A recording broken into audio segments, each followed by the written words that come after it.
Yes. Slate one, take one. How are you feeling right now? I just feel so excited. I feel so grateful.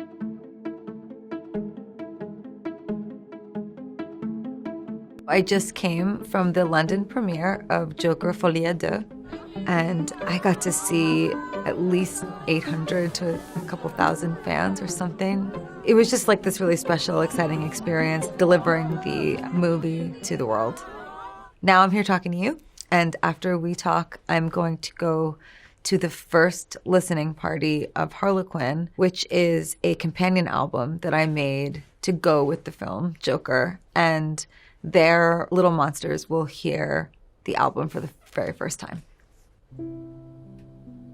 Sharing the film with a new audience is exciting and a little nerve-wracking, but it's so much of a shared vision with the director and your fellow actors. And Harlequin is all my own. My interpretation of all the music from the film, as well as a couple originals, a little bit of a different feeling. It's much more scary, I think. I get really kind of nervous and I feel super fragile, which is probably unreasonable and silly, but yeah, that's how I feel. This is Custom Celine by Eddie Slimane. We have known each other for a long time, and he photographed me for the cover of my album, The Fame Monster. I actually realized tonight my hair is actually very similar to the album cover that he shot. Different outfits, also strong shoulders. Tonight was like a really special evening, meant to be kind of elegant and a little bit rebellious. Two things I like. Ariane Phillips and I worked on styling this film together. We had this tall order because there's an idea that people have about Harley Quinn, and we wanted to create something completely new. That was a challenge, but we really focused on what would be true to her. The clothes were kind of immature, indicative of a younger mind. In that way, I think we were honing in on this kind of uncomfortable young quality in her, even though she's in her 30s. And we also talked a lot about feminism and prairie dresses and what that kind of, domestic garb meant at an earlier point in time and how it was subverted to become feminist in the right sort of context of styling. And I think that some of the reason that we did that too was because Lee is obsessed with a man. That subversion created a authenticity and vulnerability and uniqueness to her that was maybe also a little provocative. Developing Lee was really private and, something that I will always remember.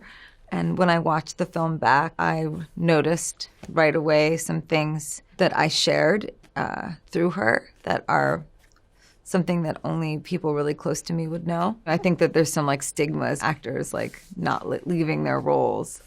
But for me, it has more to do with all of the things that you learn when you are being creative or developing a project or a character. That's why I made Harlequin, because I wanted to keep going.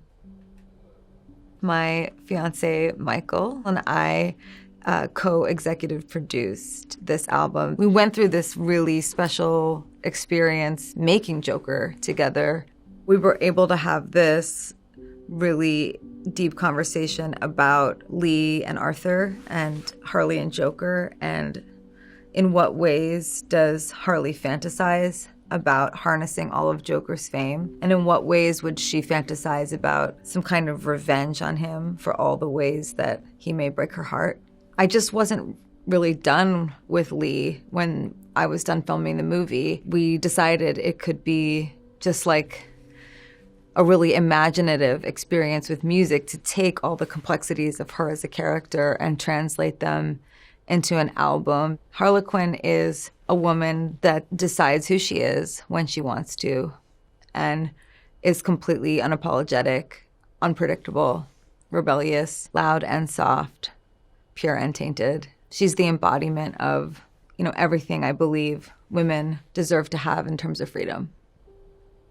It's like this incredibly unique experience to be in love with somebody that you can also create with. There's a song that's really special to me called Happy Mistake. And that song is a very, very personal look at the human being that played Lee and my relationship with playing broken women throughout my career in different ways. One of the lyrics is a lonely disposition, portraits of a strung out girl. How'd I get so addicted to the love of the whole world? It's kind of a confession of what it's like to live dual identities, the ultimate confessional Lady Gaga song, in a way. I'm going to go to the first listening party of Harlequin. This was like our brainchild together, so it's so fun for us to deliver it to the fans.